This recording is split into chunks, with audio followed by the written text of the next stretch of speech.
ज्येष्ठ पार्श्वगायिका आशा भोसले यांना हृदयविकाराचा झटका आलाय। ब्रीच कँडी रुग्णालयात सध्या त्यांना दाखल करण्यात आलं असून त्यांच्यावर उपचार सुरू आहेत।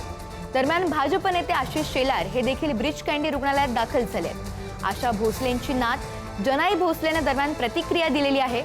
माझी आजी आशा भोसले यांना प्रचंड थकव्यामुळे आणि छातीत संसर्ग झाल्यामुळे रुग्णालयात दाखल करण्यात आला आहे आणि आम्ही तुम्हाला विनंती करतो की आमच्या गोपनीयतेची कदर करा, अशी पोस्ट तिने केलेली आहे।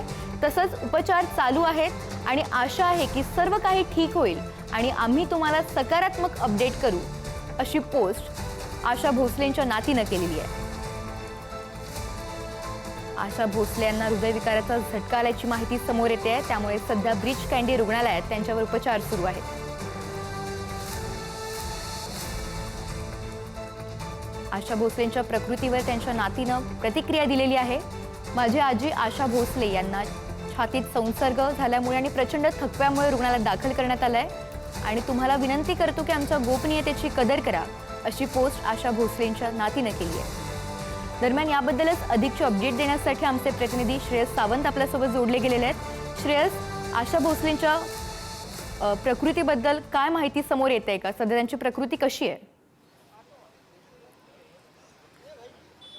अद्यापर्यंत ब्रीच कँडीमधून कुठलंच आपल्याला इन्फॉर्मेशन जी आहे माहिती आहे ती मिळालेली नाही आहे। मात्र या घटकेला आपण आताही ब्रीच कँडी रुग्णालयाच्या बाहेर आहोत। ब्रीच कँडी रुग्णालयामध्ये आता आशा भोसले यांच्यावर उपचार सुरू आहेत। जनाई भोसले यांचं जे ट्विट आहे, एक्स पोस्ट आहे, त्याच्यावरून अर्थात अनेक गोष्टी समोर आल्या आहेत की चेस्टमध्ये इन्फेक्शन असल्यामुळे, थकवा जाणवल्यामुळे आम्ही त्यांना थेट ब्रीच कँडी रुग्णालयात आणलंय, असं थेट उत्तर आता जनाई भोसले जी आशा भोसले यांची नात आहे त्यांनी दिलेलं आहे। गौरी, खऱ्या अर्थानं आपण बघू शकतो तर आशा भोसले यांची प्रकृती आतापर्यंत स्थिर आहे असं डॉक्टर्सकडून खऱ्या अर्थानं माहिती मिळते। मात्र त्यांच्यावर ट्रीटमेंट जी आहे ती ICU मध्ये सुरू आहे। एक महत्त्वाचा मुद्दा जो खऱ्या अर्थानं इकडे आहे की 8:30 दरम्यान त्यांना चेस्ट इन्फेक्शन झालं आणि 8:30च्या नंतर खऱ्या अर्थानं याच ब्रीच कँडी रुग्णालयात त्यांना आणण्यात आलं। त्यानंतर 10:15च्या दरम्यान इथं सांस्कृतिक मंत्री आशिष शेलार सुद्धा येऊन गेले। आशिष शेलार यांनी कोणतीच प्रतिक्रिया 2-3 मिनिटांपूर्वी आशिष शेलारकडून निघाल्यात, म्हटलं कुठलीही प्रतिक्रिया दिली नाहीये। जनाई भोसले यांनी संपूर्ण की चेस्ट इन्फेक्शन झालं होतं, त्यांना थकवा जाणवला होता म्हणून त्यांना इकडे आणण्यात आलंय, ही इन्फॉर्मेशन जनाई भोसले यांनी दिलेली आहे। मात्र मिळालेल्या माहितीनुसार आता ब्रीच कँडी रुग्णालयात त्यांची ट्रीटमेंट सुरू आहे आणि आशा भोसले या ब्रीच कँडी रुग्णालयात दाखल होऊन त्यांच्यावर ट्रीटमेंट आता केली जाते आहे।